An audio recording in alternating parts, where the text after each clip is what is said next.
Our people have built lightweight boats called guffas. The guffas are made of canvas stretched over connected rods, then coated with tar to make them watertight. A guffa is easy to build and to maneuver. Its one drawback is that it can only travel with the flow of the river. It can't travel back upstream. Once the guffa is downstream, it must be taken apart and carried back upstream. No matter how they travel, the farmers must come to Nippur to trade their goods. The local people can either trade for goods that are available in the market, or they can trade for items that will be delivered to them later. That's often how my uncle trades for more exotic goods. He'll purchase oil from a local man and in return give him a token that represents the copper that he will bring to the man later. That was the purpose of my uncle's last trip to Dilmun. He had received a huge load of grain from the king and had promised the king some valuable wood from India. My uncle says that no matter what, the journey from Nippur to Dilmun is always dangerous. Traveling by boat, they must navigate down to the mouth of the Euphrates where the river meets the Gulf. This part of the journey is long, but the river water is calm and there are few dangers.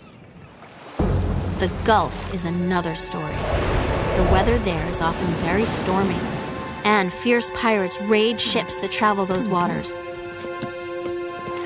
Before entering the Gulf, my uncle must find a seafaring boat whose captain is willing to carry his grain to Dilmun. On this journey, the boat he finds is old and rickety, but he figures it will do. Pirates are always a concern. They'll try to steal my uncle's goods by boarding the boat while it's in the water, or when it's docked along the shore at night. Uncle said that the pirates approached their boat one night, but their watchman sounded the alarm, and that scared the pirates off. Drinking water is another concern on the long trip. The boat is surrounded by water, of course, but because it's salt water, it isn't drinkable. The crew almost ran out of water, but just as they were getting worried, Dilmun appeared in the distance. Dilmun's beautiful date fields were a welcome sight to the crew who hadn't seen land for days. Boats from the Indus Valley, Oman, and Sumer were moving into and out of the port. As the boat tied up to the dock at Dilmun, porters came to unload the grain and oils it carried. Uncle paid the boat owner with pieces of jewelry. Uncle had thought it would be easy to sell the grain, buy the wood, and begin his trip home. But he found that since his last visit, the king of Dilmun had become quite angry with the king of Nippur. He didn't know why, but the king of Dilmun had placed a tax on the sale of any goods from Nippur. Because of this tax, Uncle wouldn't be able to get all of the wood he'd been ordered to buy. Uncle appealed to the king of Dilmun to release him from this tax, but the king refused.